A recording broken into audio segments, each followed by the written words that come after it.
le simple fait qu'on puisse pas faire l'Éden en France, c'est largement suffisant. Même au-delà de l'aspect religieux, je pense, depuis tout petit, je disais à mes parents, moi, je peux pas vivre en France, je vais quitter la France. Donc on assiste à une situation qui fait que de se dégrader. En France, on va avoir, entre guillemets, un enfer fiscal. Les conseils que je donne à mes élèves, notamment pour trouver leur premier client, c'est ce que je leur dis. Honnêtement, déjà, il faut partir d'une règle qui est simple, tout peut s'apprendre dans la vie. Mais par contre, on n'a pas des affinités avec tout. Le prophète, alayhi salatu wassalam, nous inculque le mindset à avoir. C'est un mindset d'avoir de l'ambition. Salam alaikum Yanis. Wa alaykoum salam Elias. J'espère que tu vas bien, Khay. Ça va, alhamdoulilah. Ça fait plaisir de se faire cette interview depuis le temps. Ouais, Allah ybarak, mashallah. Ça fait un moment qu'on se connaît, presque 2 ans. Ouais, ça passe vite. On a, comment dire, collaboré sur pas mal de projets ensemble, alhamdoulilah. C'est vrai, c'est vrai. Alors, donc, je pense que c'était une évidence, cette interview. Ouais, bah ouais, ça allait finir par se faire.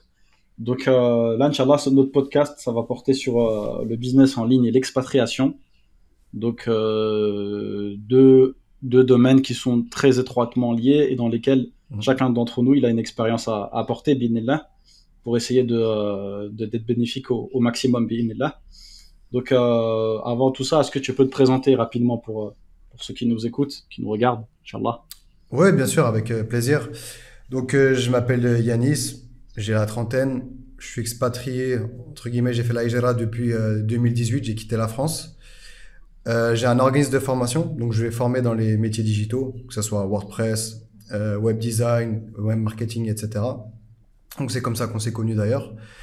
Et puis là, depuis peu, j'ai lancé mon accompagnement. Je l'avais un peu marre, si tu veux, on en reviendra un peu plus en détail peut-être au cours de l'interview, mais j'en avais marre un petit peu de dépendre des financements d'État. Et j'ai voulu faire un truc qui me passionne un peu plus, c'est l'accompagnement, accompagner des frères et sœurs qui sont dans l'entrepreneuriat à monter et lancer leurs projets, à les mettre sur les rails si tu veux. Donc Ouais. voilà pour ma petite présentation. Ouais, une chose très importante. De toute façon, on va revenir dessus par la suite, Inch'Allah. Donc moi, pour me présenter, pour ceux qui me connaissent pas, donc Ilyes, pareil. Donc je suis dans l'entrepreneuriat. Donc moi, je suis franco-algérien, donc je vais apporter mon expérience par rapport à ces deux pays-là, Inch'Allah. Et du coup, bah, je suis webmaster spécialisé sur WordPress. Donc je fais tout ce qui touche au webmastering. Je suis aussi formateur dans ce domaine et je fais aussi du marketing d'affiliation. Et sur les réseaux sociaux, je parle pas mal donc de mindset entrepreneurial, de lifestyle aussi entrepreneurial sans filtre et de business éthique surtout. Et ça, c'est pas mal de points qu'on a en commun, je pense, toi et moi, sur lesquels on va pouvoir J'allais discuter. dire. J'allais te dire, Donc, surtout la partie, ouais, comme tu as dit, mindset, entrepreneurial, etc. C'est quelque chose qui me passionne, moi, personnellement. Donc, ouais. effectivement, ça nous fait un grand point commun par rapport à ça. Et bah, pour commencer, en fait, je voulais partir d'un constat, Inch'Allah, qui est que de plus en plus, on peut constater, même ceux qui étaient les plus sceptiques, constatent que la hijra depuis l'expatriation depuis la France vers n'importe quel autre pays musulman, elle est de plus en plus urgente, imminente, et on assiste donc à un contexte donc actuellement, mais c'était déjà le cas, qui fait que se dégrader. Et bah, premièrement par rapport à la religion, donc ça on le sait très bien. Donc déjà de base, la hijra va être obligatoire pour nous à partir du moment où on peut pas extérioriser notre religion euh, ouvertement. Et il y a donc certains savants qui ont dit que voilà, ça commence simplement l'Éden, le simple fait qu'on puisse pas faire l'Éden en France, c'est largement suffisant. Donc ça, c'est sans compter toutes les interdictions qui sont venues après. Donc interdiction du voile à l'école, interdiction voilà d'égorger donc le mouton pour l'Eid, etc., etc. Donc on assiste à une situation qui fait que de se dégrader, donc un contexte qui est très anxiogène pour les musulmans. Et parallèlement à ça, tu vas le confirmer aussi, Inch'Allah, c'est que même au niveau de la dunya, la France est un pays qui est de moins en moins intéressant, au point où même des non-musulmans quittent la France, donc s'expatrient. Je pense aux nomades digitaux, je pense voilà aux freelances, aux entrepreneurs. Donc ils vont aller ici et là. Donc il y en a qui vont aller dans des pays asiatiques, d'autres qui vont aller au Brésil, au Mexique, etc. Donc chacun va aller dans une destination différente. En général, c'est pas dans des pays musulmans qui se dirigent parce qu'ils n'ont pas les mêmes intérêts que nous. Euh, et parce que pour eux, c'est pas une adoration, pour eux, c'est surtout une question une question financière, une question d'avoir une liberté géographique et financière et professionnelle. Et ça nous concerne aussi justement, même si c'est pas notre niya dans notre hijra. La niya, elle est avant tout pour Allah, mais il se trouve que on a aussi des fruits et on a aussi des avantages qui vont découler de cette hijra vers les pays musulmans. Toi, qu'est-ce que tu peux nous en dire, Inch'Allah? Bismillah. Donc c'est bien, tu as très bien résumé la situation. D'ailleurs, c'est mon leitmotiv, le fait qu'il y a urgence de quitter la France. Moi, pour moi, ça a été une évidence. Et même au-delà de l'aspect religieux, je pense, depuis tout petit, je disais à mes parents, moi, je ne peux pas vivre en France. Je vais quitter la France. Ouais. Pourquoi? Parce que je constate, depuis tout petit, hein, subhanallah, c'est bizarre, mais je constate qu'il y a vraiment une réelle bride au niveau des libertés, si je peux dire ça comme ça. Ouais. Donc, comme tu l'as dit, même les non-musulmans, de plus en plus, ils s'en rendent compte. Et de plus en plus, ils s'expatrient, même vers des pays musulmans comme Dubaï. Pourquoi Dubaï? Ouais. Parce que Dubaï, il y a une réelle liberté là-bas de culte, bien entendu, par rapport à nous, notre religion, mais aussi en termes de business. Il y a une réelle Fiscalité. liberté, Ouais. fiscalité, mais même, voilà, en termes de possibilités de business, d'entrepreneurialement parlant, c'est incroyable. C'est Donc, il favorisé. a c'est grave favorisé. Il favorise l'entrepreneuriat. À l'inverse, où en France, on va avoir, entre guillemets, un enfer fiscal. Ça va vraiment Ouais. être compliqué par rapport à ça au niveau des entreprises, même si ils essayent de développer l'entrepreneuriat. Donc voilà, c'est pour ça que les non-musulmans cherchent à partir de plus en plus. Pour les musulmans, effectivement, comme tu l'as dit, ça se dégrade de plus en plus. Donc déjà, il y a comme on l'a dit, il y a une obligation au niveau de notre religion. Notre religion, c'est de pire en pire. Chaque année, ils sortent des nouvelles lois. Et pour moi, c'était vraiment très important cette notion de liberté. C'est pour ça que j'ai quitté au plus vite la France en 2018. Et maintenant, on le voit aussi, comme tu l'as dit, même au niveau du travail, c'est de plus en plus dur pour les gens. Au niveau de la santé, parce que c'était le premier argument contre, ou du moins pour freiner la hijra des frères et sœurs, c'était oui, mais la santé. Ici en France, etc., on est bien soigné. Par On est exemple, pris en en charge. Tunisie, en Algérie, exactement, on est pris en charge. Mais on peut le voir que c'est de pire en pire. C'est de pire Bien en pire sûr. en France. Mm. Il y a de moins en moins de personnel de santé qui veulent travailler, surtout dans les hôpitaux, dans le public. Donc on se dirige de plus en plus vers un système où c'est du privatif. Ouais. Et À l'américaine. à l'américaine, exactement. D'ailleurs, pour la retraite, ça va être pareil. Ça, c'est un autre argument qui a été très utilisé. Oui, ta retraite, etc. Déjà, je pars du principe que si tu attends la retraite d'une personne, d'un État, d'une entité, c'est problématique. Ta retraite, fais-la toi-même. Attends rien de personne. Demain, si la France, le pays s'écroule, bon, on va me dire c'est peu de probabilité, mais on ne sait pas. Il y a des empires entiers qui se sont écroulés dans l'avenir. Donc si demain la France Bien sûr. s'écroule, ta retraite, tu crois vraiment qu'ils vont te donner une retraite? Et même si on se penche sur le système de retraite où il y a de plus en plus de retraités et de moins en moins de cotisants pour la retraite, donc c'est mathématique, c'est C'est voué à voué l'échec. Ouais. et c'est voué à s'écrouler ce système-là de retraite. C'est pour ça qu'ils essayent de mettre en place des réformes, des choses comme ça, mais c'est voué à s'écrouler. On a un peuple qui est vieillissant en France, faut le savoir. Aussi. Ouais. Ouais. Donc pour tous ces arguments-là, que ce soit la santé, la retraite et même maintenant l'entrepreneuriat, parce qu'il faut savoir qu'en Afrique et particulièrement au Maghreb ou Afrique de l'Ouest, il y a énormément de choses à faire, à développer. Combien de frères, et on va revenir dessus, mais combien de frères et sœurs j'ai pu voir qui sont partis de zéro et sont rendus à des niveaux où à la Maberek, ils s'enrichissent, ils sont dans de meilleures situations que ils auraient été en France. Donc pour tous ces critères-là, pour tous ces arguments-là, pour moi, c'est une évidence que les musulmans en 2024 n'ont plus rien à faire en France. Surtout quand on voit comment, alors que Les choses avec leur évoluent. système de laïcité, comment ça évolue, comment ils combattent idéologiquement l'islam en France. Pour moi, voilà, il y a même presque urgence de quitter au plus vite. Donc voilà Voilà, pour mon donc point de vue. Ouais, je pense que t'as répondu à pas mal de points sur lesquels les gens peuvent s'inquiéter. Après, bien sûr, il Mhm. faut regarder dans le détail, hein, la situation de la personne C'est et du cas par voilà, cas, ce dont elle a effectivement. besoin, etc. Mais Mhm. la plupart des pseudo-arguments qu'il y avait, ils sont un peu en train de s'estomper, hein, comme tu as dit, donc santé, retraite, etc.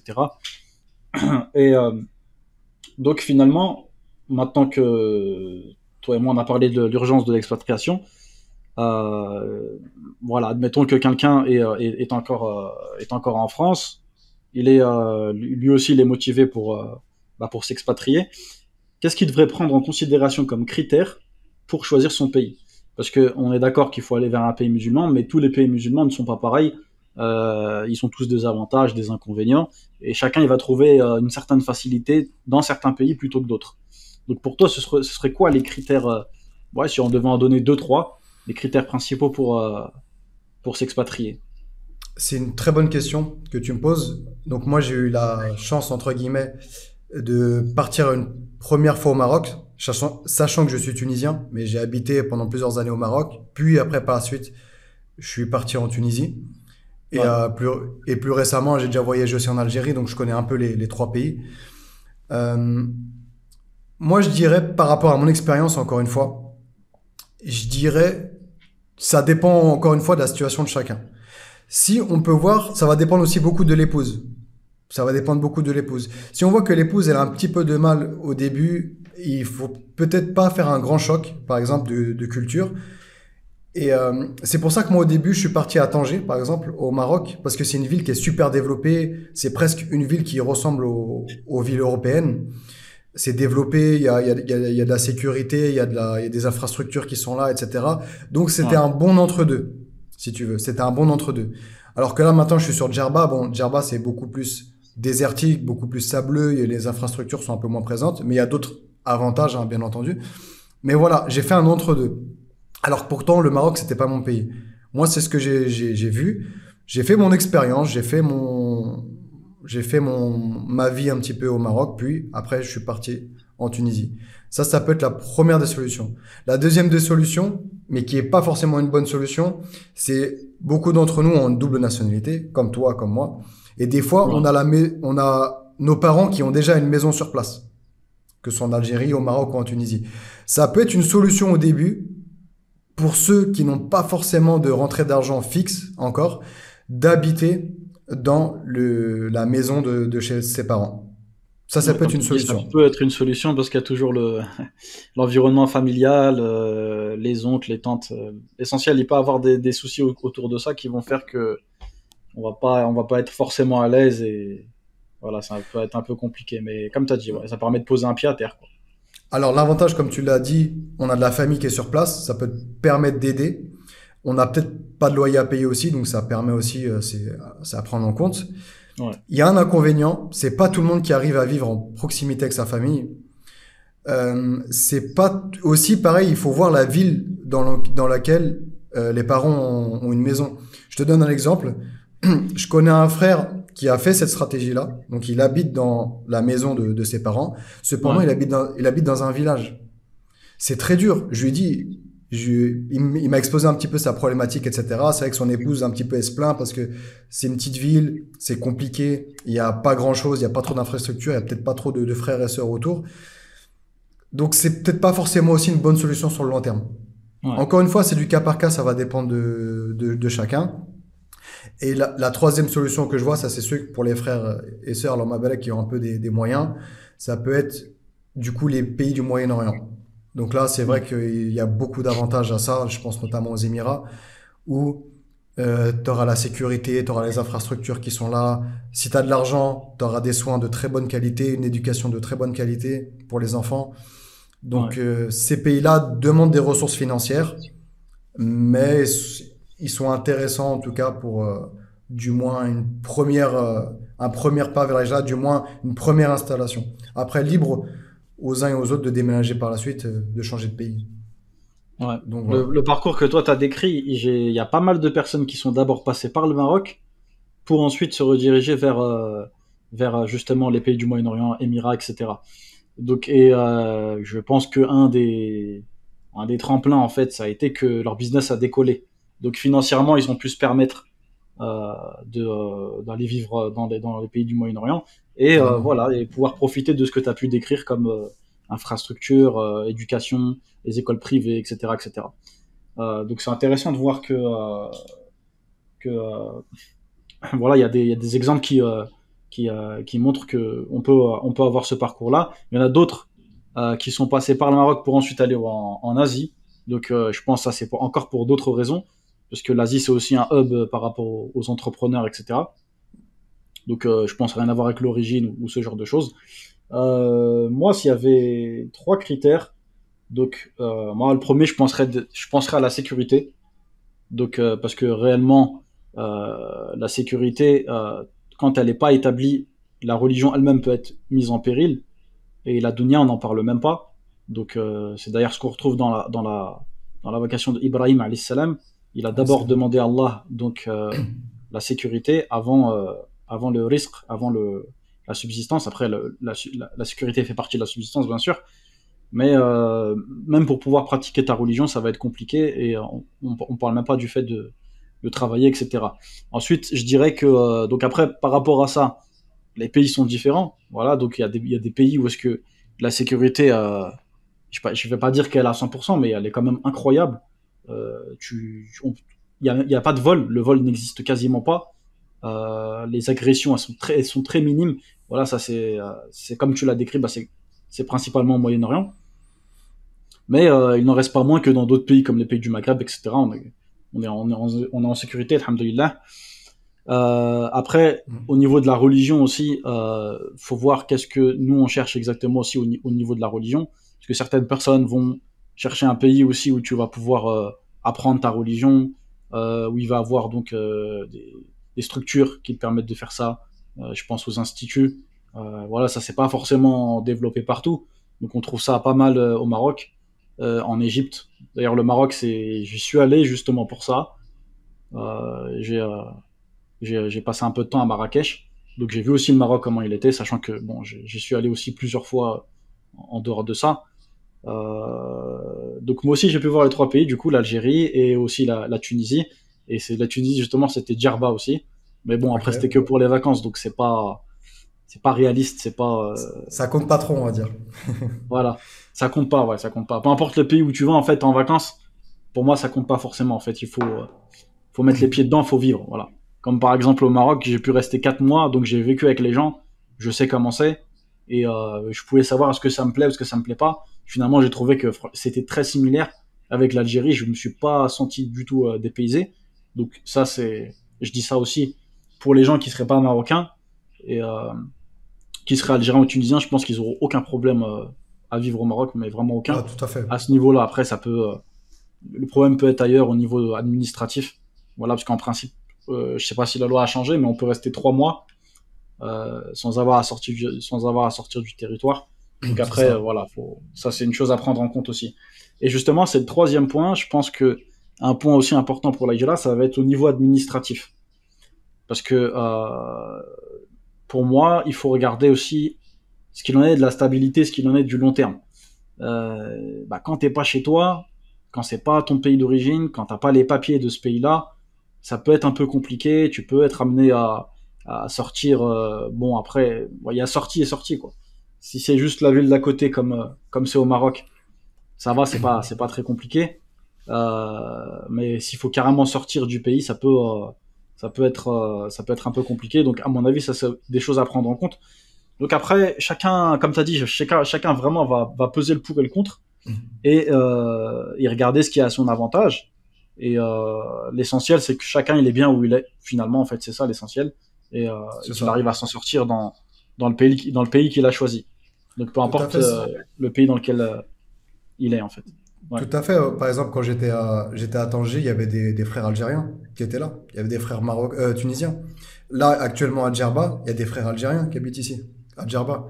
Ouais. Et pourtant, tu as envie de leur dire, mais pourquoi t'es pas en Algérie, etc. C'est parce que, voilà, ils se sentent bien ici et Exactement. c'est comme Ouais. ça.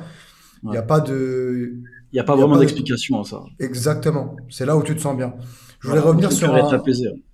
exactement. Je voulais revenir sur un point que tu as dit par rapport à la sécurité. Parce que récemment, j'ai fait une story Instagram où je disais que voilà, la Tunisie elle a été classée troisième pays d'Afrique où c'est le plus sécurisé. Ouais, Et certaines personnes m'ont répondu, m'ont dit oui, j'ai quand même déjà vécu un vol à l'arraché en Tunisie, etc. C'était vers la capitale. J'ai répondu ouais, par deux points. J'ai répondu que déjà, dans les pays du Maghreb, oui, tu peux trouver des choses comme des vols, etc. En général, par rapport à la Tunisie, c'est plutôt dans le nord, dans le sud, on a un peu moins ce genre de problème, même si on peut en trouver, bien entendu. ouais. Et tous ceux qui m'ont répondu, ils m'ont répondu avec des trucs de Dounia. Oui, je me suis fait cambrioler une fois. Oui, je me suis fait voler mon sac à main une fois. Je dis, en France, on parle pas de même chose. En France, on va parler de meurtre, on va parler de viol, on va parler de Trafic de drogue, pédophilie, ouais. trafic de drogue. Les règlements de compte, ouais. Ça, Ouais. ça, on va pas le trouver dans les pays du Maghreb. Au pire des Oui, cas, oui, tu vas te faire cambrioler peut-être une fois. Tu vas te faire voler ton sac à main. Mais en tout cas, tu peux laisser ton enfant tranquillement aller à l'école à pied. Tu n'auras pas peur qu'il se fasse enlever. Tu peux laisser ton épouse sortir aller faire les courses. Tu n'auras pas peur qu'elle se fasse violer ou agresser par un mec. Parce que c'est des choses qui se font pas ici. Donc, encore une fois, la sécurité, elle est relative par rapport à la France. Elle est relative. Et nous, franchement, on n'est pas à plaindre au Maghreb. On n'est vraiment pas à plaindre. Par exemple, j'étais en Algérie là récemment. J'ai pris ma voiture, je tournais un peu dans toutes les villes. À aucun moment, j'ai senti de l'insécurité. Au contraire, les gens prennent soin les uns des autres. Donc, ouais. Maroc, pareil. Maroc, Maroc, il y a eu quelques situations, parce que c'est vrai qu'il y a peut-être des fois un problème dans certains quartiers au Maroc ou par rapport à, tu sais, les jeunes qui sniffent de la colle. Donc des fois il peut y avoir certaines agressions, etc. Mais encore une fois, comparé à la France, ça n'a rien à voir. Ça n'a rien à voir. Donc voilà par rapport à ça. Par rapport à, aussi, tu as parlé par rapport à la stabilité, le troisième point. Et c'est un des critères pourquoi j'ai quitté le Maroc. C'est parce qu'effectivement, je devais sortir tous les 3 mois du Maroc. Pourtant, moi j'habitais à Tanger, donc c'était à une heure et demie, c'est Ceuta, là, l'enclave espagnole. Donc Ouais. j'avais 1 heure et demie de route. Mais malgré ça, tu sais, le fait de faire la queue toute la journée à la douane, etc., rentrer, sortir, ça m'a saoulé. J'avais besoin d'une stabilité. J'avais fait mon temps au Maroc. J'avais vu ce que j'avais à voir. Voilà. Donc après, c'est des critères. Encore une fois, libre à chacun. Moi, je connais des frères. Ils font Agadir Septa ou Marrakech Septa en voiture. Donc ça leur Ouais. prend toute une journée, voire 2 journées, et ça leur convient. Ça leur convient, ça les dérange pas. Donc encore une fois, ça dépend vraiment de chacun et à chacun de se connaître et de savoir ce qui est le mieux pour lui. Ouais, et voilà, comme tu as dit. Après, il y a toujours la possibilité d'essayer d'avoir des papiers dans ce pays-là, comme la carte de résidence, etc. Je connais des personnes qui ont pu avoir ces papiers-là. Voilà, après, il y a certains critères, il y a des choses à faire, ça prend du temps. Donc, à chacun de voir, en fait, si finalement, ça en vaut la peine pour lui, est-ce qu'il veut vraiment rester là-bas. Donc, oui, forcément, là, il faudra faire ce qu'il faut pour pouvoir rester. Mais si s'il est juste de passage à cet endroit-là et qu'après, il cherche à aller dans un autre pays, donc, bah, qui vise le long terme, qui vise la stabilité et voilà, qui se prennent pas trop la tête avec ces choses-là. En D'ailleurs, fait, ouais, excuse-moi, juste, je vais faire une petite aparté par rapport à ça. Il y a un point mindset important. Quand j'étais au Maroc, il y a beaucoup de frères qui se disaient, ah ouais, non, moi, je fais pas l'Iqama. Et moi-même, je suis tombé dans ce piège-là. Ah ouais, non, je fais pas la demande d'Iqama parce que ouais, c'est compliqué, en plus il la donne jamais, etc. Donc du coup, ils se donnent même pas la peine d'essayer en fait. Parce qu'ils ont entendu Foulen ou un autre s'être vu refuser l'Iqama, alors ouais, que dans les faits, il y a plein de frères qui l'ont eu. ouais, Donc ne vous tirez pas une balle dans le pied dès le début, essayez, même faites plusieurs tentatives, c'est pas grave, oubliez pas que c'est votre stabilité, votre hijra, pas qui est en jeu, mais qui est importante. Donc, faites les causes pour pouvoir acquérir cette stabilité-là. donc le point mindset que tu mentionnes là, c'est le fait de pas forcément écouter ce qui se dit et de des fois devoir en fait tester, essayer en fait soi-même la même chose, soi-même cette chose-là pour pouvoir savoir si réellement ça marche ou pas. Et d'ailleurs, bah moi je rebondis sur ça par rapport à mon lancement à moi. Donc je reviens pas sur le déclic. Le déclic ça a été le même que le tien. Je voulais ma liberté géographique, financière et professionnelle. Mais j'avais même pas calculé le fait que sur le marché, il y avait déjà pas mal de gens qui faisaient la même chose que moi et que moi j'étais très en retard parce que WordPress finalement C'est pas quelque chose que j'ai découvert il y a très longtemps. Ça fait 4 ans. Et il y avait des gens qui étaient là depuis très très longtemps. Donc ça, c'est quelque chose qui peut impressionner les gens. Ils vont se dire ah ouais quand même, je vois plein d'agences, plein de freelances qui créent des sites et tout. Je vais pas. Est-ce qu'il y a vraiment des clients? Est-ce que je vais vraiment pouvoir dégager des revenus, etc. avec ça? Moi, la question, je me suis même pas posée à ce moment-là. Simplement, c'est quelque chose qui m'a plu. Je me suis lancé. Et après, les choses, elles sont venues. Voilà, après chacun son risque, hein, dans n'importe quelle activité. Mais c'est pas quelque chose qui m'a euh, qui m'a chamboulé et jusqu'à l'heure d'aujourd'hui c'est toujours pas quelque chose qui me chamboule parce qu'après par la suite peut-être on aura le temps d'en parler. Voilà, il y a des façons de se distinguer dans la communication et parler de façon authentique, ramener un peu de sa personnalité et chercher à exceller dans les prestations qu'on apporte à nos clients, vraiment faire en sorte que le client soit vraiment satisfait, etc., etc. Tout le monde ne fait pas forcément ça et avec ces choses-là on va pouvoir sortir du lot et finalement la concurrence, elle va pas trop nous inquiéter, on va pouvoir avancer par rapport à ça. Donc, si j'avais fait comme ces gens-là et j'avais écouté ce qu'ils se disaient, je pense que je me serais pas lancé et peut-être qu'on ne serait pas en train de parler C'est à l'heure actuelle. c'est super ce que tu m'as dit. Tu as eu exactement le bon mindset qu'il faut.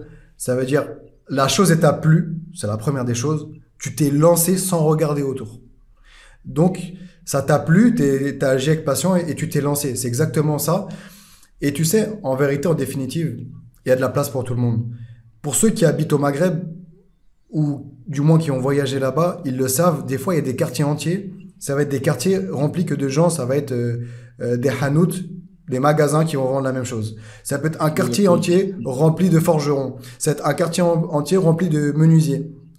Et en fait, tu as envie de te dire, parce que nous on a une mentalité en France, où en France, à l'inverse, on va pas essayer de se placer à côté d'un concurrent, dans un business physique, je parle. Ouais, Alors que non, au bled, c'est l'inverse. Ils sont quartier par quartier. Je dis pas que c'est la bonne chose à faire, attention, hein. Mais c'est pour montrer qu'il y a de la place pour tout le monde.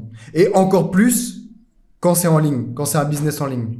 Ta présence, voilà, ce qui va changer par rapport à est-ce que tu vas avoir plus de clients que ton concurrent ou pas, c'est ta présence en ligne.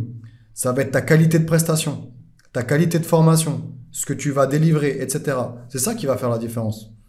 Mais du coup, comme tu l'as dit, il y a de la place pour tout le monde. Et heureusement que t'as pas regardé les autres. voilà, ça doit pas être un obstacle pour nous. Et donc, en fait, voilà, par rapport aux critères qu'on a pu énoncer, peu importe donc le pays qui va être choisi, ça nous amène à notre prochain sujet. Peu importe le pays qui va être choisi, il y a quelque chose qui va revenir tout le temps, bah, c'est qu'on doit gagner de l'argent pour pouvoir subvenir à ses besoins à cet endroit-là et maintenir sa hijra. Euh, et c'est là que euh, c'est là bah, qu'on se pose la question. En principe, la question, en tout cas moi, ce que je conseille aux gens, c'est de se poser la question avant de faire la hijra et de se préparer avant et le plus tôt possible sera le mieux. Euh, voilà, parce qu'un business peut mettre du temps à monter, ça peut prendre un certain temps à avoir une bonne réputation, donc à avoir des retours clients, avoir un portfolio à présenter, etc., etc. Donc plus tôt on va se lancer, mieux ce sera. Pour moi, faut pas attendre d'être sur place pour se dire ah ouais et maintenant comment je vais gagner ma vie, je vais vivre de mes économies. Il y a énormément de gens qui ont fait ça et qui ont fini par retourner à la case départ ou après qui se retrouvent à faire des allers-retours. Donc je pense à l'Algérie. En Algérie, il y a pas mal ça. Je pense que tu le sais. Il y a énormément de gens qui font des allers-retours entre les deux pays pour pouvoir subvenir à leurs besoins. Et c'est pas une solution sur le long terme parce qu'on laisse la famille en Algérie, ils doivent se débrouiller tout seuls. Voilà, des fois les enfants ils sont pas tous le même âge, ils vont dans une école différente. Euh, Parfois, voilà, il peut y avoir des petits soucis à la maison, il n'y a pas d'eau, la bouteille de gaz elle est finie, il faut la changer. Bref, ça c'est pas trop des trucs qu'on est censé laisser à, à une femme en fait. Ça va compliquer son quotidien. Donc c'est pas une solution sur le long terme. Et la hijra, ça se fait en famille, en couple, ça se vit en couple. La réalité doit se vivre en couple, avec ses difficultés, avec ses victoires aussi. Et on doit être là l'un pour l'autre. Donc c'est vraiment pas quelque chose que, en tout cas moi je recommande. Alors finalement, on va avoir pour toi, on va avoir quoi comme solution qui vont se présenter à nous pour pouvoir maintenir notre hijra euh, dans n'importe quel pays musulman? C'est une très bonne question. Machallah, c'est une très bonne question. Bah, la réponse, en fait, elle est simple. Elle se résume en compétences. Acquérir des compétences. C'est vrai qu'il va y avoir plusieurs types de personnes qui vont faire la hijra. Ça, c'est un module. Je suis en train de formaliser une formation pour aider les frères et sœurs en e-learning à justement, quand ils font la hijra, à pouvoir acquérir des sources de revenus, etc. Pour l'instant, je le fais qu'en accompagnement, mais j'étais en train de le formaliser. Et ça, c'était un Ouais. de mes modules de formation. C'était, il y a plusieurs types de personnes qui font la hijra. Il y a des personnes, ils sont à 100% tawakkul. Ça veut dire, eux, ils ont pas beaucoup d'argent et ils foncent. Ils foncent directement, ils disent, on verra ce que ça donne. Donc ça, c'est pas forcément ce qui est conseillé parce que certes, il y a des gens qui réussissent et j'en connais, j'ai des exemples personnels de gens qui ça marche quand c'est comme ça. Mais Ouais. le problème, c'est que ils ont du coup pas beaucoup économisé d'argent et ils ont pas de compétences et ils partent comme ça directement. Donc s'il est débrouillard, il va réussir. S'il est pas débrouillard, il y a un risque qu'il retourne en France. Il y a un deuxième type de personnes, c'est les frères Lama Belek qui ont beaucoup d'argent. Donc eux, c'est presque une hijra vacances, j'appelle ça comme ça. Dans le sens où, alhamdoulilah, ils ont beaucoup d'argent parce qu'ils ont, ils en ont fait Travailler, avant oui. par le passé, ils ont travaillé, ils ont peut-être revendu leur société, etc. Eux, en général, ils s'installent, ils construisent directement leur maison ou ils achètent un appartement ou peu importe. Et Ouais. ils ont de l'argent de côté déjà pour voir sur 1 an, 2 ans, 3 ans, 4 ans, si ce n'est plus. Donc eux, ils se disent, on verra. Pour l'instant, je suis bien comme ça, j'ai de l'argent de côté. C'est bien et Ça pas aussi, bien c'est une ça. erreur. Ça c'est bien et pas bien. Pourquoi c'est pas bien? Je n'ai parlé avec un frère qui est dans cette situation pas plus tard qu'hier. Il voit que ses économies sont en chute libre parce qu'il fait rien. Et il aimerait lui aussi entreprendre et faire quelque chose. Donc ça peut être bien sans être bien. Il y a la troisième des personnes. C'est une personne qui n'a pas forcément beaucoup d'économies, mais qui a des compétences, qui a un métier dans la main. Elle, c'est la Ouais. situation qui sera la plus pérenne. Parce que elle va pouvoir se mettre en place et générer directement de l'argent dès le début et pouvoir acquérir vraiment une stabilité. Donc ça, c'est quelque Ouais. chose qui peut être très bien. Et la dernière catégorie, c'est ceux que tu as évoqués. Et pour moi, c'est pas la meilleure. C'est ceux qui font des allers-retours, qui ont en général un business en France et qui font des allers-retours ou qui ont un travail en France et ils font des Ouais. allers-retours. Donc ça peut être bien à condition que c'est sur un moment donné. Il faut se donner une date butoir. Tu te dis, OK, par exemple, je connais un frère qui fait ça là, ici à Djerba, mais lui, il s'est donné une date butoir. Il s'est dit, en fin d'année 2024, je suis installé définitivement en France, en Tunisie, et je fais plus Ouais. d'aller-retour en France. Donc ça, oui. Mais combien de sœurs on a pu entendre de témoignages ou qui sont en dépression parce que Le divorce. Ouais. ou même divorce parce que leur mari est tout le temps en France, ils font des allers-retours. Comme tu l'as dit, c'est pas comme ça que ça se vit déjà. Ça se vit en famille, en communauté. Donc ça, c'est pour un moment donné, ok. Si c'est pour tout le temps, honnêtement, je conseille pas. Ouais, Donc voilà, surtout que toi, y a très peu de gens vas-y. qui vont aller se mettre une date butoir. La plupart des gens qui font ça, ils se disent on verra en fait. Dans tout ce que t'as pu décrire là, le point commun de ces gens-là, c'est qu'ils se disent on verra. C'est ça le problème. Alors que le tawakkul, tu fais aussi les causes.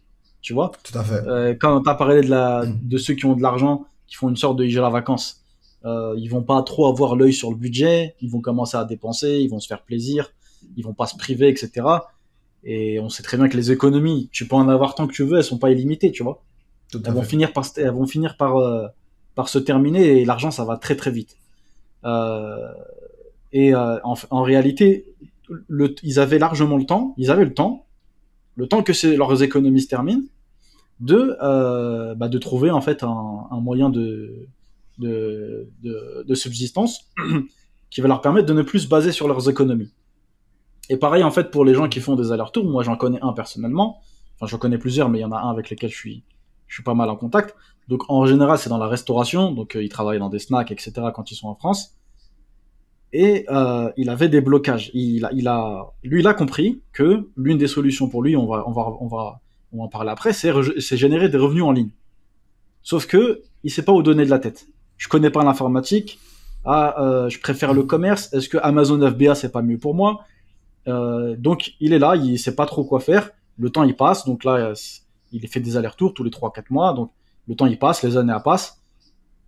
À chaque fois qu'il va revenir en Algérie, il va utiliser l'argent qu'il a gagné en France. Et ça s'arrête pas en fait. C'est une sorte de cercle vicieux où on voit pas forcément la fin. Lui, son cas, il est assez particulier entre guillemets, c'est qu'il a déjà essayé de travailler en Algérie comme les Algériens. Et étant donné, et ça on va en parler aussi, qu'il habite dans la capitale, ça demande beaucoup d'argent. Et il s'est retrouvé à cumuler 2 emplois. Ok. Donc, de lui-même, il m'a dit, je vois pas l'intérêt de ce que je fais. Je rate des prières à la mosquée, je suis tout le temps fatigué et je vais pas au cours. Donc, en gros, ma hijra, c'est que de travailler en fait. Ma hijra, c'est que de travailler parce faut qu'il subvienne à ses besoins dans la capitale. Il a des frais qui sont importants. Quand il en a eu marre de ça, il s'est retourné vers la chose qu'il savait faire avant de faire la hijra, c'est-à-dire la snackerie. Donc, il a commencé à faire des allers-retours avec la France. Et il a commencé à, en voyant ce que moi je faisais notamment, se poser la question du digital. Est-ce que c'est pas une solution pour lui? Et il a donc des freins qui sont les freins de pas mal de gens, des gens en fait qui ont jamais mis, qui sont des gens qui préfèrent ce qui est concret, ce qui est palpable. Donc quand je leur parle de Tijara, pour lui c'est pas un e-commerce, c'est un hanout. Donc lui, il lui faut pour lui cet aspect-là, c'est ça qui va lui parler. Et pareil, lui, le métier qu'il a dans les mains, en Algérie, ça pourrait lui rapporter de l'argent, mais pas autant qu'en France. Donc, il se retrouve dans une sorte de cercle vicieux où il sait pas vraiment quoi faire, comment choisir. Toi, tu leur donnerais quoi comme conseil à ces personnes-là? Est-ce que le fait qu'ils connaissent rien en informatique, c'est un problème par rapport aux solutions du digital? Est-ce que le fait qu'ils n'ont pas fait d'études dans ce domaine-là, c'est un problème aussi? Tu leur donnerais quoi comme conseil? Bah, honnêtement, déjà, il faut partir d'une règle qui est simple. Tout peut s'apprendre dans la vie. Tout peut s'apprendre. Mais par contre, on n'a pas des affinités avec tout. Ça, c'est une réalité. Ouais, Ça veut dire que quelqu'un, il peut avoir des affinités avec le codage, la création de sites internet, etc. Il va être très bon dans ce domaine-là. Quelqu'un qui n'a pas d'affinité, il va réussir à l'apprendre, mais voilà, ça sera plus dur pour lui. Ça sera, effectivement, il va fournir plus d'efforts, etc. Et c'est peut-être pas quelque chose qui va le passionner. Donc déjà, il ouais, faut apprendre à se connaître. C'est la première des choses. Parce qu'effectivement, les business en ligne, c'est vrai qu'il y a une certaine, il y a certains avantages qui sont intéressants par rapport au fait qu'il n'y a pas il y a pas de géographie établie. Tu peux le ouais. faire depuis la Malaisie, depuis l'Indonésie, depuis la Tunisie, l'Algérie, peu importe. Cependant, si quelqu'un a plus d'attrait pour quelque chose de manuel, physique, il n'y a aucun problème à ça aussi.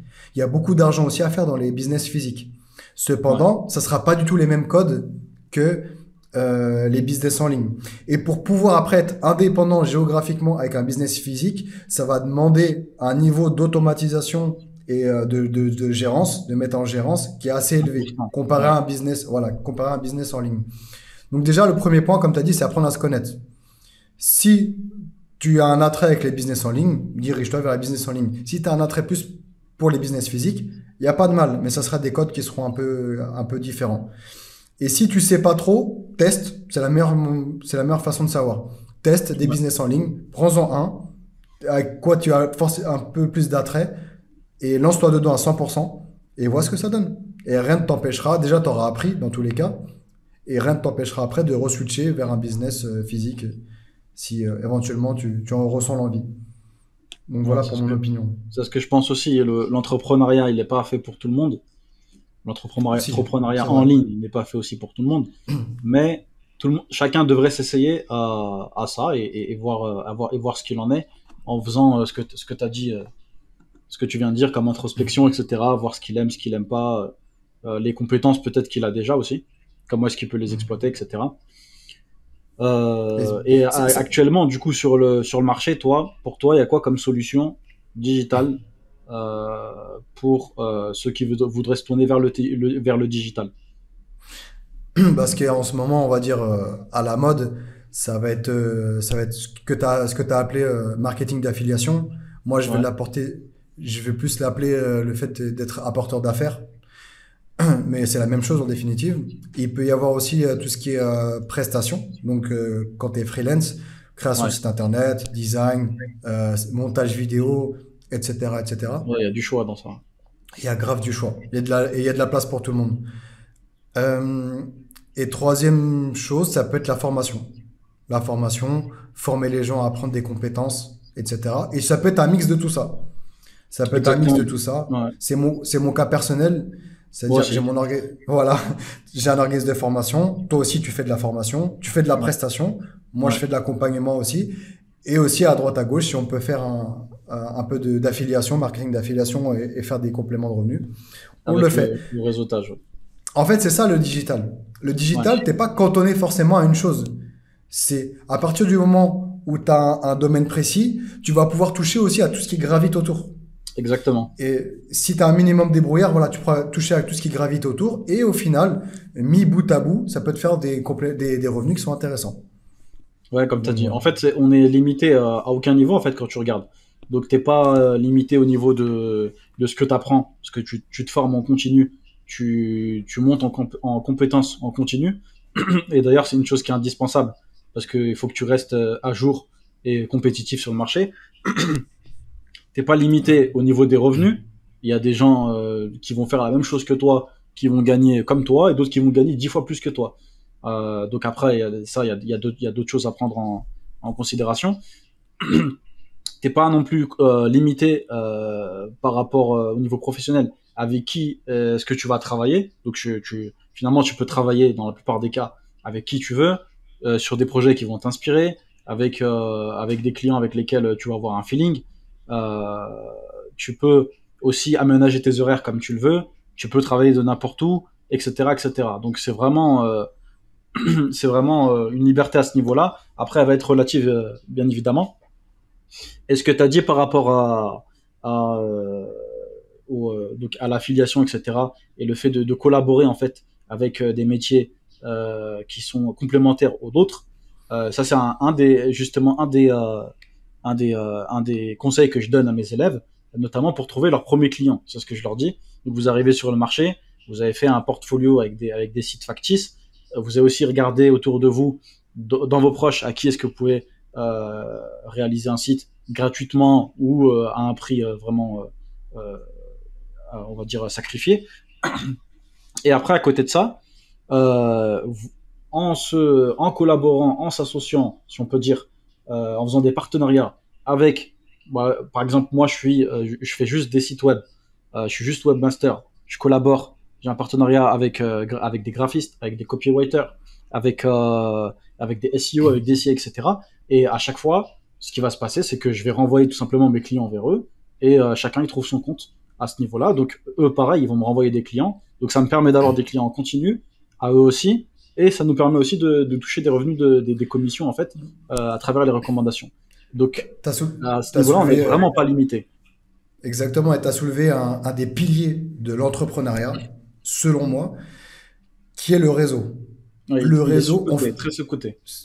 il est très sous-coté, il est très important. On le sous-estime largement. Et d'ailleurs, on fait rien tout seul. On fait rien tout seul. On Ouais. a besoin les uns et des autres. Bien entendu, on a besoin d'Allah en premier, mais après des uns et des autres. Et le réseau, c'est ce qui va faire peut-être, je dirais, 70% de ton business. Honnêtement, hein. C'est très important parce que tout seul, je vois pas, tu seras limité. Alors que Oui. alors qu'à plusieurs, tu vas pouvoir faire vraiment des choses très importantes. Et d'ailleurs, pas mal des clients ou des opportunités que j'ai pu avoir, c'est de par mon réseau.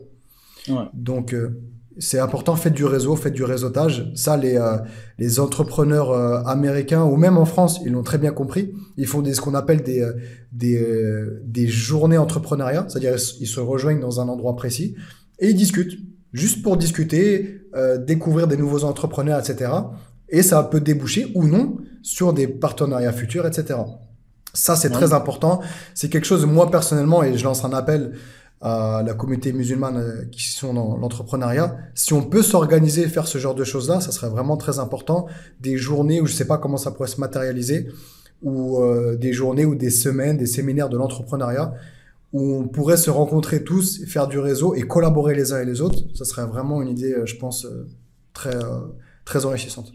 Ouais, déjà même à notre niveau, c'est quelque chose qui est faisable. Tu peux juste essayer de regarder un peu les gens qui sont dans ta ville. Donc, les frères, par exemple, qui ont fait la JA dans ta ville ou proches.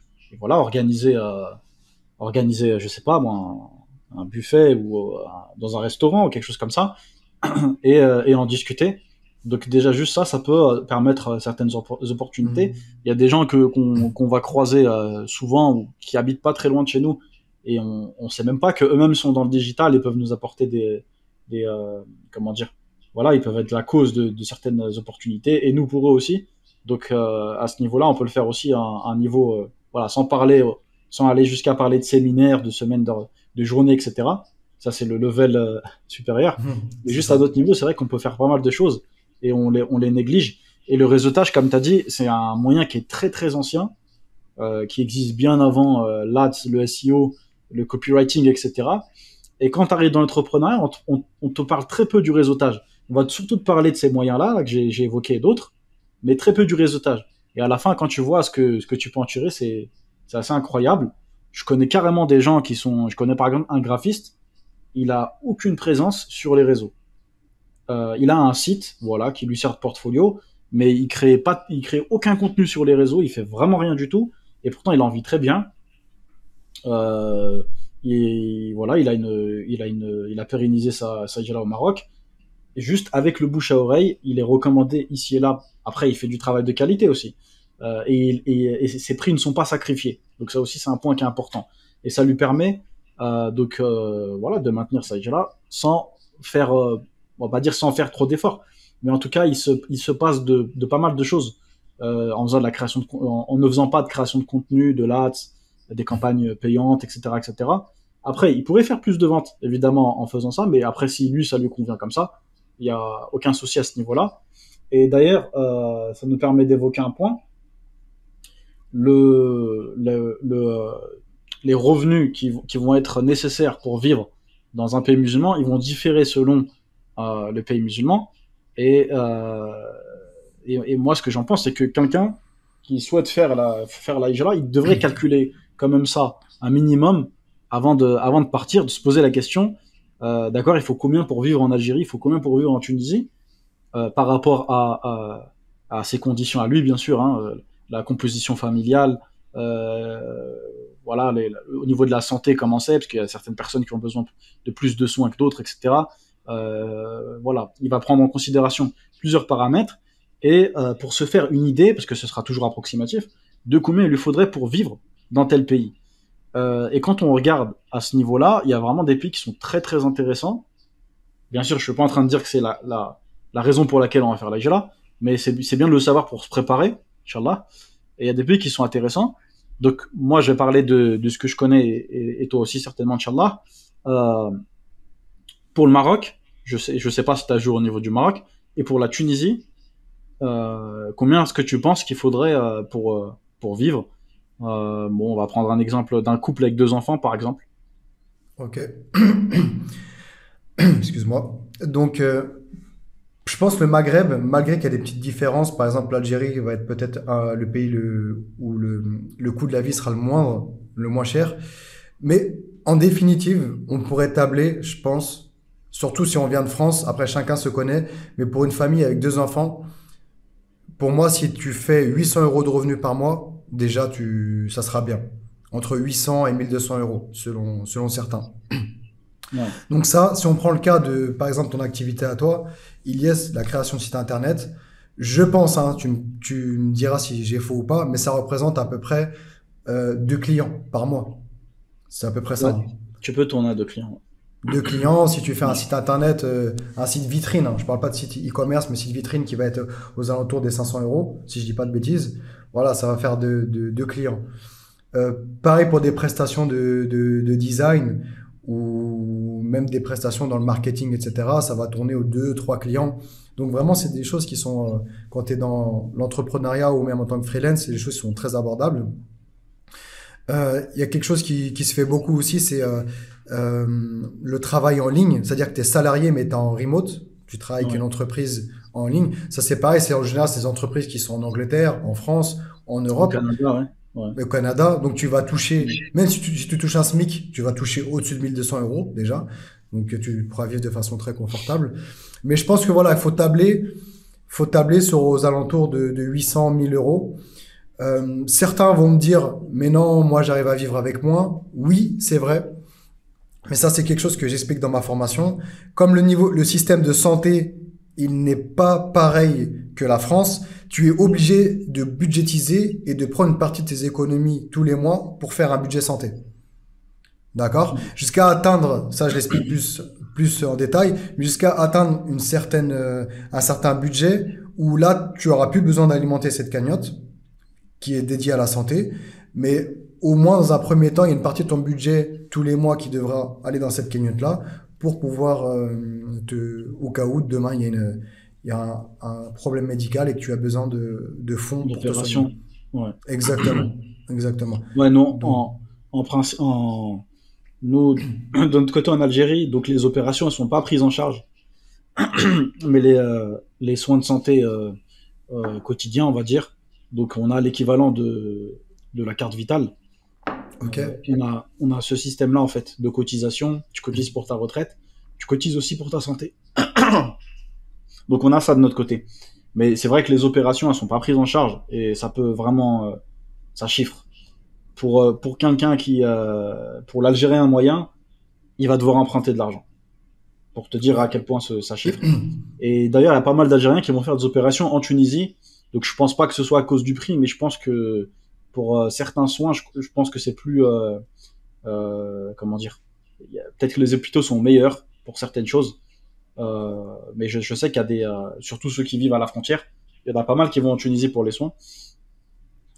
Voilà. Après, chacun trouve son intérêt dans l'autre pays, notamment avec la Tunisie. Je sais qu'il y a des Tunisiens qui viennent en Algérie pour acheter certains produits qui sont subventionnés par l'État, comme l'huile, etc. Du coup, c'est pas cher en Algérie, et inversement. Mais ouais, sur les prix que toi t'as donné, je suis d'accord.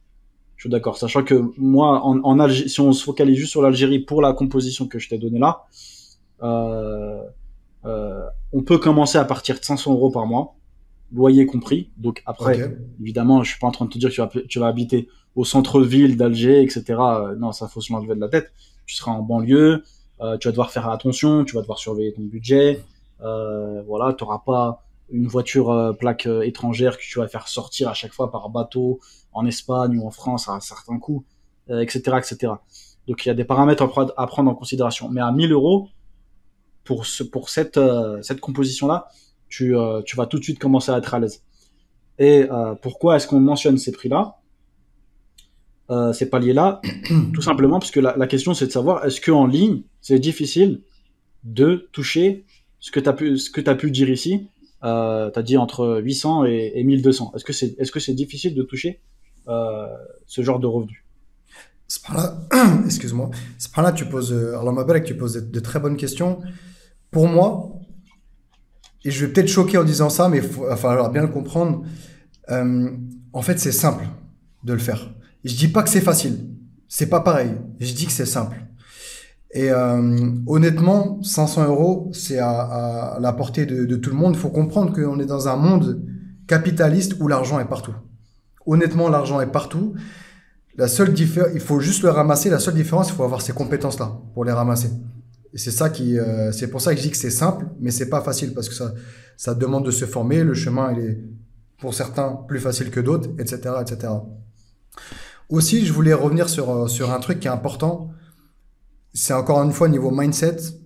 Il y a trop de frères et sœurs qui n'ont pas d'ambition, ou du moins pas assez. Ils vont se dire, ah, moi c'est bon, juste donne-moi 500 euros par mois, alhamdulillah, je suis content. 1000 euros par mois, alhamdulillah, je suis content. Ouais, c'est vrai, alhamdulillah. Il faut toujours remercier Allah, Azza wa Jal, pour ce qu'il te donne, etc. Mais Suleiman, quand il a fait la dua à Allah, il a dit quoi, Allah? Il a dit, donne-moi un royaume parmi les royaumes. Il avait de l'ambition dans sa dua. Quand le prophète, alayhi salatu wassalam, il nous demande d'invoquer pour le paradis, il nous demande quoi? Il nous demande, invoque le Firdaus. C'est pour te dire, le prophète, alayhi salatu wassalam, il nous inculque le mindset à avoir. C'est un mindset d'avoir de l'ambition. D'être ambitieux dans ses demandes vis-à-vis d'Allah, être ambitieux vis-à-vis de ta dunya et de ton akhira. de ton au-delà et de ta vie ici-bas.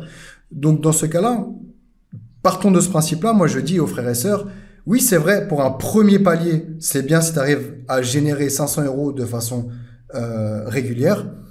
Pour un second, 1000 euros, etc. Mais ayez de l'ambition. Ayez de l'ambition, n'ayez pas peur d'aller voir loin. Et encore une fois, bien entendu, il ne faut pas sacrifier sa religion. Tout est une question d'équilibre avec ta religion, ta famille, etc. Mais n'ayez pas peur, barakallahu fikoum, d'avoir de l'ambition et de générer de grands revenus.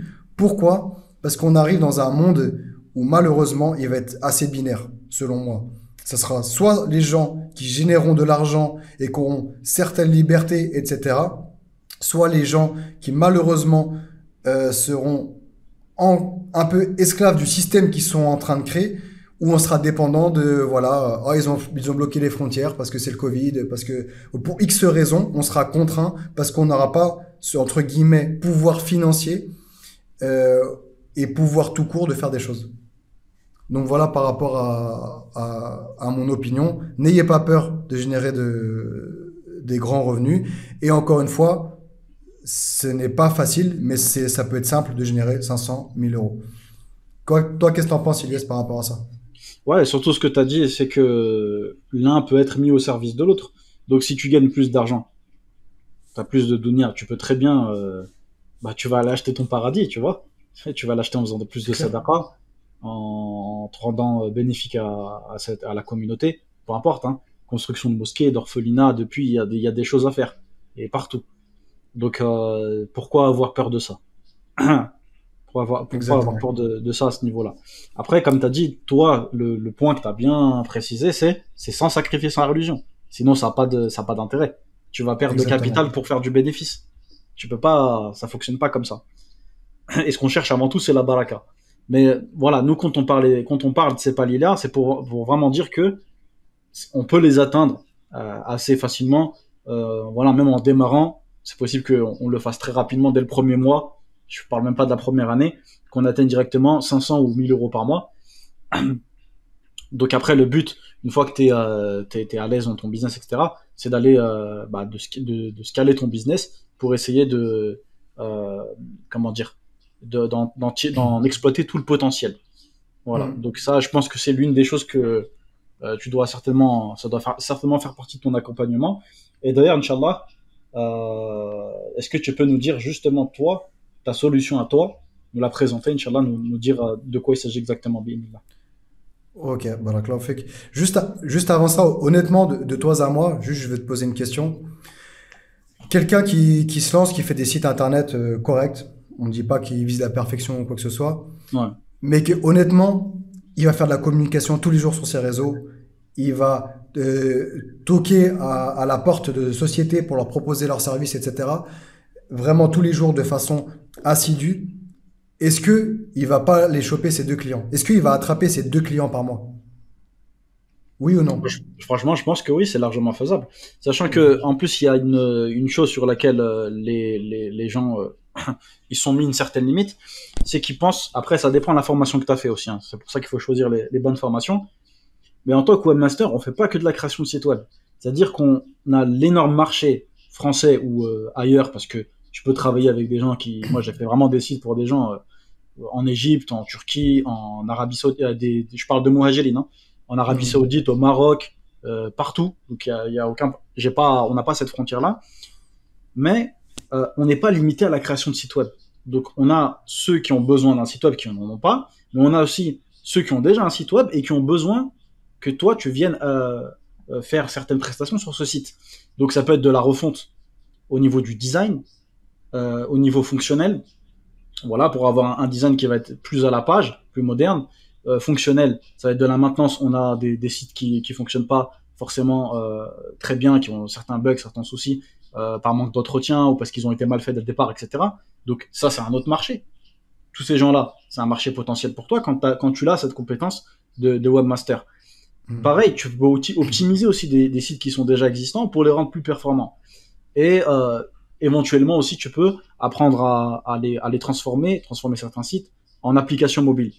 Donc, on n'est vraiment pas limité à la création de sites web. Si tu sais faire tout ça et que tu t'attaques à un marché, on va dire que c'est même difficile de pas avoir 2 clients par mois, tu vois, Exactement. en faisant toutes les pauses.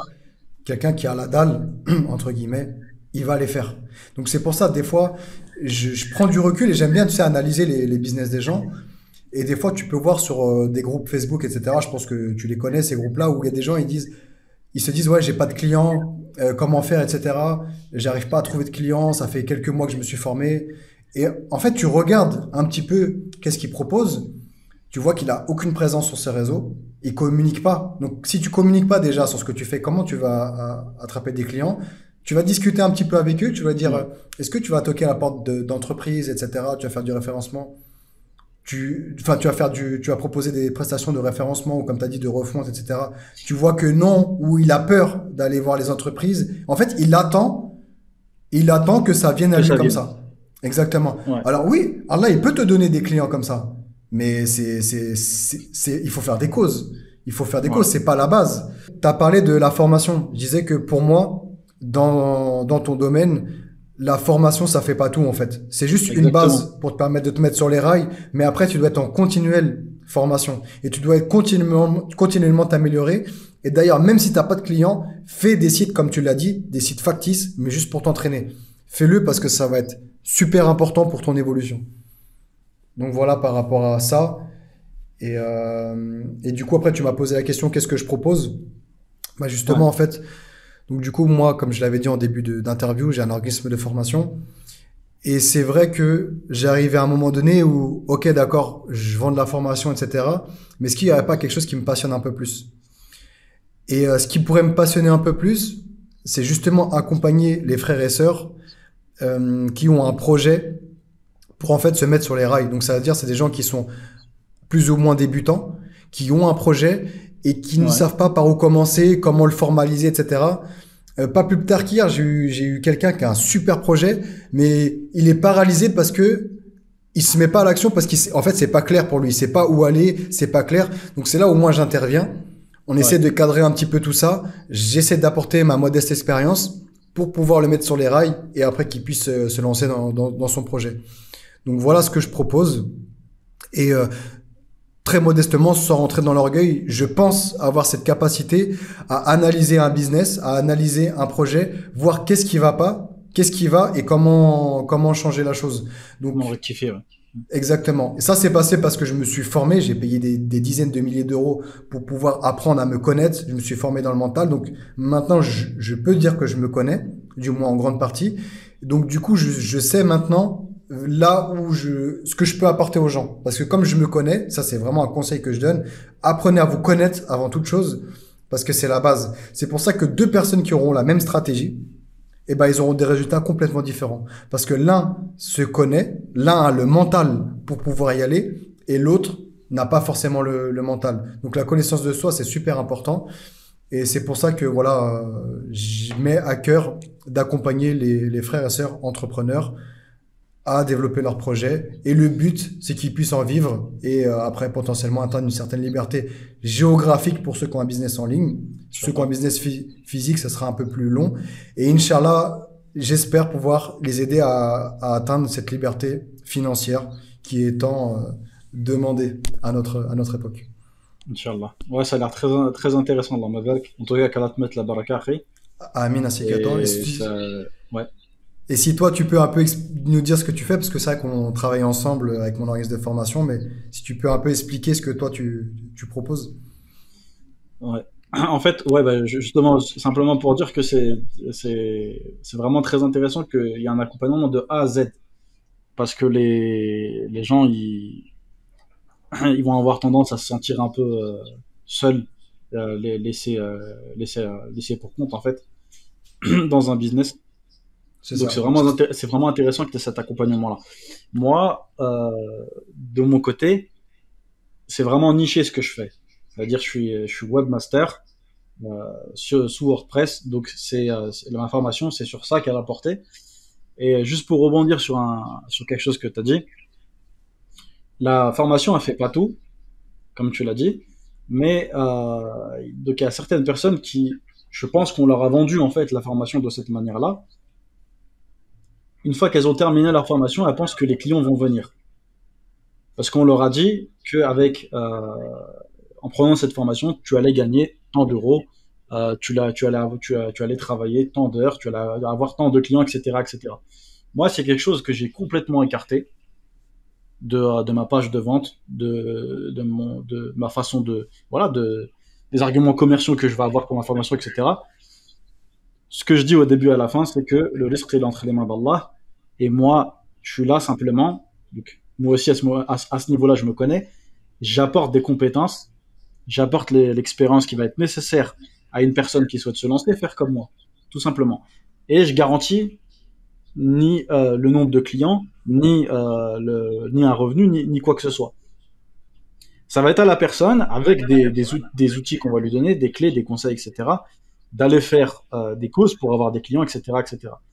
Mais si elle est là et qu'elle attend, c'est pareil pour tout le monde. Quand tu as une présence digitale, tant que toi, tu fais pas des causes, on te verra pas. Alors que si tu as une boutique physique, bah, la boutique physique, elle est là. Il y a des gens qui passent dans la rue, ils te voient. T'as pas besoin de... comment dire, à partir du moment où tu as une vitrine, c'est bon, les gens te voient.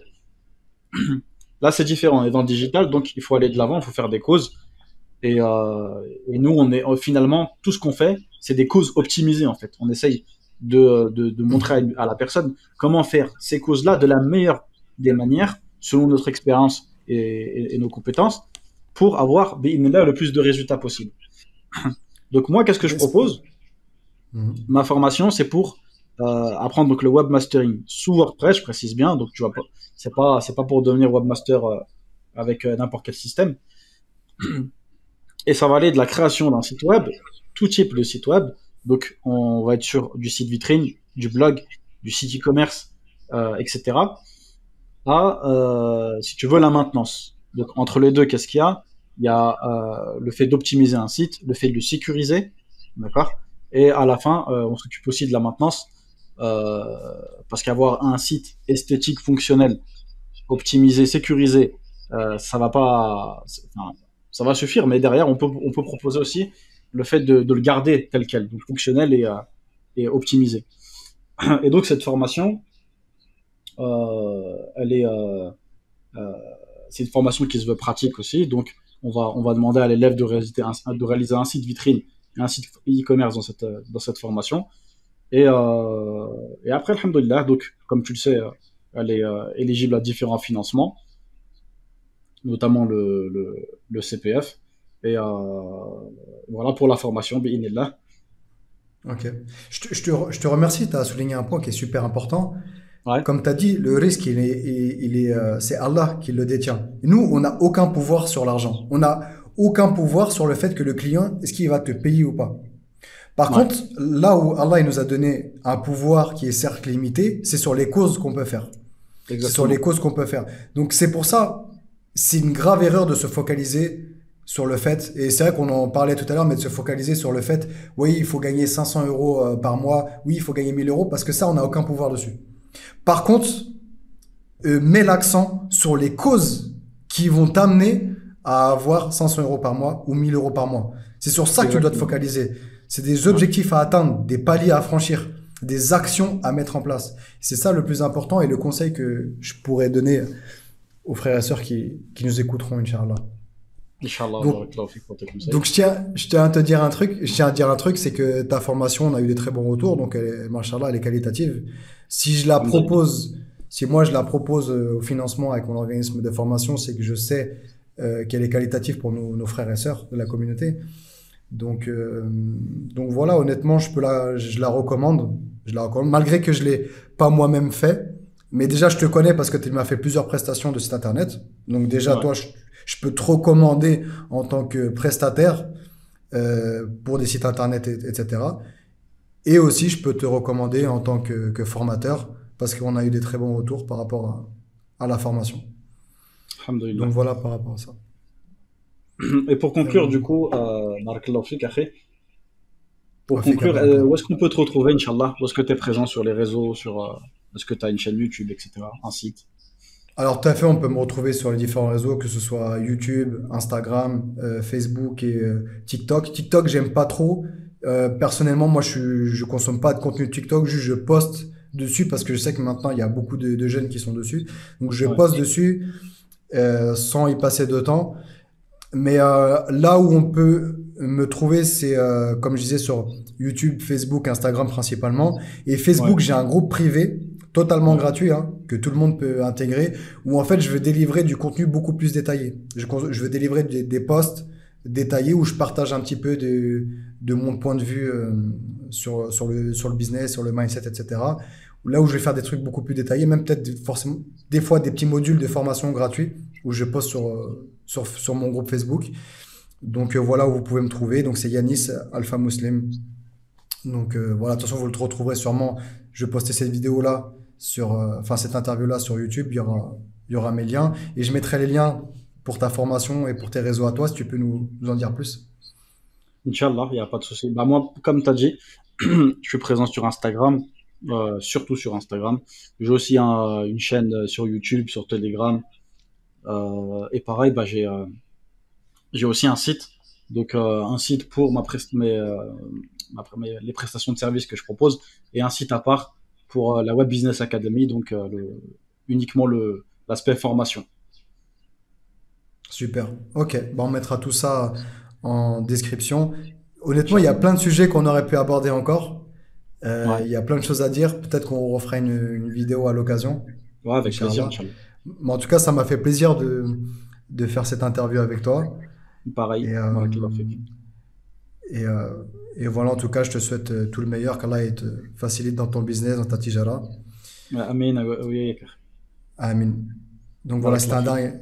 si t'as un dernier mot pour la fin, moi en tout cas, je pense que j'ai beaucoup parlé lors de cette interview.